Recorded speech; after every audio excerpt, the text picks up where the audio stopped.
আচ্ছা বলুন তো, যদি আপনার কাছে সুযোগ আসে হারিকেন নিয়ে ব্যবসা শুরু করার অথবা বাল্ব নিয়ে ব্যবসা শুরু করার, তবে আপনি কোনটা বেছে নেবেন?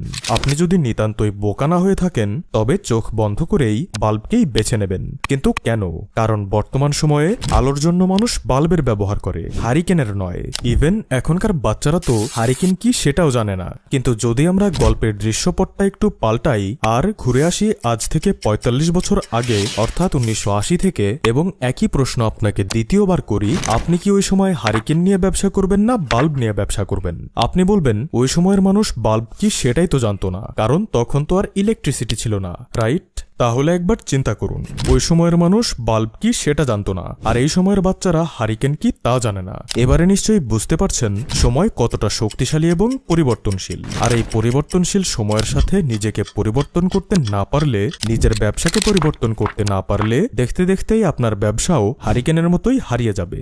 আপনি কি কখনো ভেবে দেখেছেন Bill Gates, Mark Zuckerberg, Jeff Bezos, Steve Jobs, Dhirubhai Ambani, এমনকি আমাদের আকিজউদ্দিন সহ পৃথিবীর প্রায় সমস্ত ধনী ব্যক্তির মাঝে কমনটা কি? কি সেই একমাত্র জিনিস যা তাদের সফলতার পেছনে অক্সিজেন রূপে কাজ করছে? এই কারণে একজন পেট্রোল পাম্পের কর্মচারী, সাধারণ চায়ের দোকানদার, ফেরি করে চানাচুর বিক্রেতা হাজার হাজার কোটি টাকার বিজনেস দাঁড় করাতে পেরেছেন।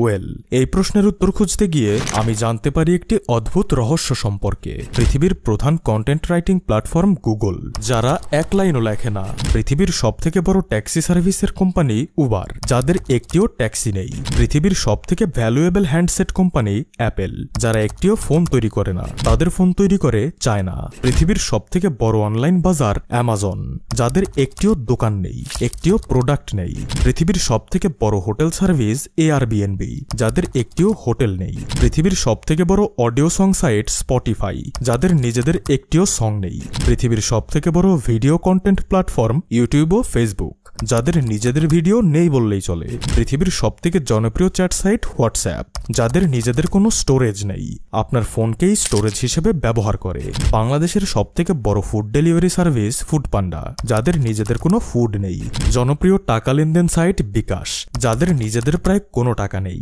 কি অবাক করা ব্যাপার, তাই না? এদের রহস্যটা কি জানেন?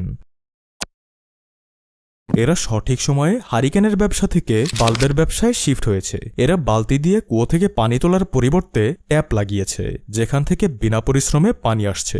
অর্থাৎ এরা প্রচলিত নিয়ম প্রোডাক্ট দাও টাকা নাও এর পরিবর্তে এমন একটি প্ল্যাটফর্ম বানিয়েছে যেখান থেকে কোনো পরিশ্রম ছাড়াই টাকা আসছে। আর এই টাকার পরিমাণ এতই বেশি যে এরাই আজ পৃথিবীর শীর্ষ সব ধনী ব্যক্তি। তো এখন প্রশ্ন হলো, একটি প্ল্যাটফর্ম কিভাবে গড়ে ওঠে?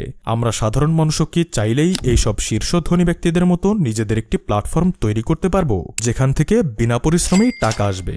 উত্তর খুঁজতে গিয়ে চলুন কিছু বিষয়ের উপর দৃষ্টিপাত করি। ব্যবসা বলতে আমরা কি বুঝি? সকালে গিয়ে চাবি দিয়ে তালা খুলে সারাদিন দোকানে বসে মাল বিক্রি করে রাতে চাবি দিয়ে তালা বন্ধ করে বাড়িতে ফিরে আসা, রাইট? কিন্তু ভাইজান, এটা বিজনেস নয়, এটাকে সেলফ এমপ্লয়েড বলা হয়, যেখানে আপনি কোথাও চাকরি না করে নিজের কর্মসংস্থানের ব্যবস্থা নিজেই করছেন। তাহলে বিজনেসটা কি? বিজনেস হলো সেটাই যেখানে আপনার আন্ডারে ২-৩ জন ব্যক্তি কাজ করবে, অর্থাৎ যেখানে আপনি নিজের পাশাপাশি অন্যজনেরও কর্মসংস্থানের ব্যবস্থা করে দেবেন, আর তাদের সাহায্যে আপনি অনেকটা বিনা পরিশ্রমে প্যাসিভ ইনকাম স্বরূপ টাকা পাবেন। তাই প্রথমে আপনাকে জব থেকে বের হয়ে একজন সেলফ এমপ্লয়েড হতে হবে, এরপর সেলফ এমপ্লয়েড থেকে বিজনেসম্যান হতে হবে, আর বিজনেসম্যান হওয়ার পর আপনাকে একটি প্ল্যাটফর্ম বানাতে হবে বা ব্র্যান্ড ক্রিয়েট করতে হবে। প্রতিটা বিষয় ধাপে ধাপে আসে। চলুন একটা এক্সাম্পল নেই।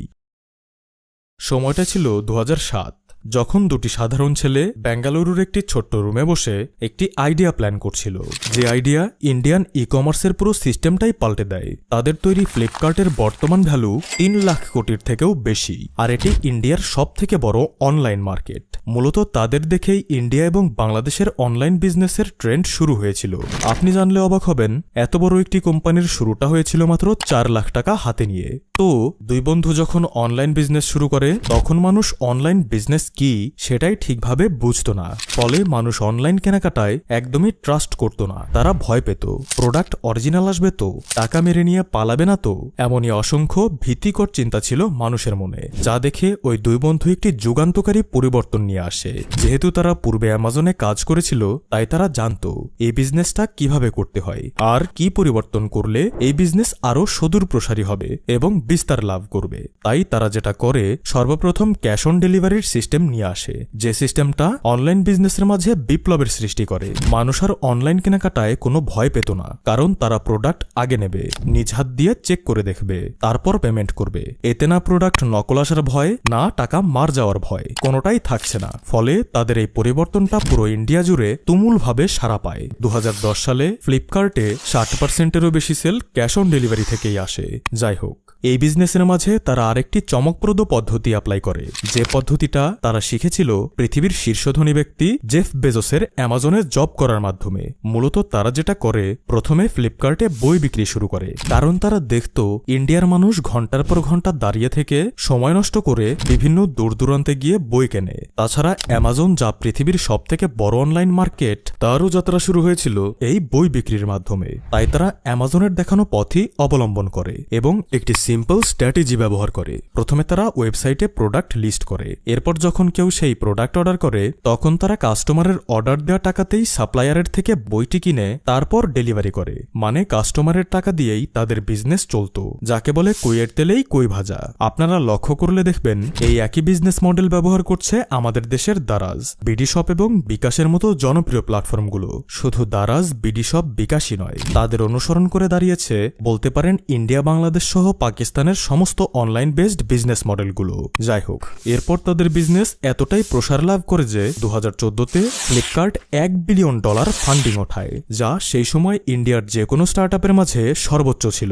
এরপর সময়ের হাত ধরে এই বিজনেস আরো এতটা উপরে উঠে যায় যে 2018-তে ওয়ালমার্ট $16 বিলিয়ন, মানে 180,000 কোটিতে এই কোম্পানি কিনে নেয়, যার ফলে এটি ইন্ডিয়ার সবথেকে বড় ই কমার্স প্ল্যাটফর্ম হিসেবে মর্যাদা লাভ করে। প্ল্যাটফর্মের সুবিধা যে শুধুমাত্র অনলাইন বিজনেসের মাঝে পাওয়া যায়, ব্যাপারটা তা নয়। আপনার বিজনেসকে যদি অনলাইনে নিয়ে আসা সম্ভব না হয়, তাহলে আপনি অফলাইনেই ব্র্যান্ড নেম ক্রিয়েট করতে পারেন। সেটা কিভাবে? ধরুন আপনার শহরে 5টি ঔষধের দোকান আছে, যার মাঝে একটি অত্যন্ত জনপ্রিয়, কারণ দোকানটি যেমন জায়গা মতো অবস্থিত, পাশাপাশি এত বেশি ঔষধ সেখানে রয়েছে যে কোনো কাস্টমারই ওখান থেকে ফেরত আসে না। সেই সাথে তাদের ব্যবহার ভালো এবং তারা ঔষধের দাম কম রাখে। ফলে কাস্টমারের চাপ সামলাতে 10 থেকে 15টি এমপ্লয়িও সেখানে হিমশিম খেয়ে যায়, যার দরুন সাধারণ মানুষের মাথায় ঔষধ কেনার কথা আসলেই ওই দোকানটার নামই সবার প্রথমে ভেসে ওঠে। এখন ধরুন ওই দোকানটির নাম প্রেসক্রিপশন পয়েন্ট। তো এই যে নাম প্রেসক্রিপশন পয়েন্ট, এই নামটাই এখন একটা ব্র্যান্ড। তাদের ওই দোকান এখন এই নামটার উপরেই চলতে থাকবে।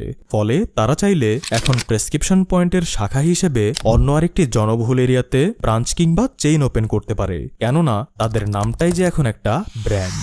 তো ভাইজান, আপনাকেও সবসময় চিন্তা করতে হবে যে ফিল্ডে আমি বিজনেস করছি, সেই ফিল্ডের মাঝে কিভাবে আমি নিজেকে একটি ব্র্যান্ড হিসেবে তৈরি করব, কিংবা ওই বিজনেসটাকে একটি অনলাইন প্ল্যাটফর্মে বদলে দেব। আর যদি আপনি একবার অফলাইনে ব্র্যান্ড কিংবা অনলাইনে প্ল্যাটফর্ম তৈরি করতে পারেন, তবে লিটারেলি টাকার বৃষ্টি হবে। দেখুন, আপনাকে অ্যামাজন বানিয়ে জেফ বেজস হতে হবে না, কিংবা ফেসবুক বানিয়ে মার্ক জাকারবার্গও হতে হবে না। আপনাকে ব্যাস এইটুকু করতে হবে যেন আপনি আপনার ফিল্ডে নিজের নামকে মোটামুটি ভাবে মানুষের মাথায় ঢুকিয়ে দিতে পারেন। অর্থাৎ ওই কাজের জন্য মানুষেরা যেন সবার প্রথমে না হোক, দ্বিতীয় বা তৃতীয় স্তরে আপনার নামটাই ভাবে। আর তখন দেখবেন আপনি পৃথিবীর শীর্ষ ধনীদের মতো সূর্যে পৌঁছাতে না পারলেও চাঁদে ঠিকই পৌঁছে গেছেন। আর চাঁদও পৃথিবী থেকে 3,84,400 কিলোমিটার দূরে অবস্থিত। আর এটা কেন হবে? কারণ আপনিও সেই রাস্তায় অনুসরণ করছেন, যে রাস্তা অনুসরণ করে 1 ভাগ মানুষ পৃথিবীর 99 ভাগ সম্পদের মালিক হয়েছে। তো ভাইজান, এই ছিল আমাদের আজকের আয়োজন। দেখা হচ্ছে পরের কোনো একটি ভিডিওতে। ততক্ষণ ভালো থাকবেন, সুস্থ থাকবেন। ধন্যবাদ।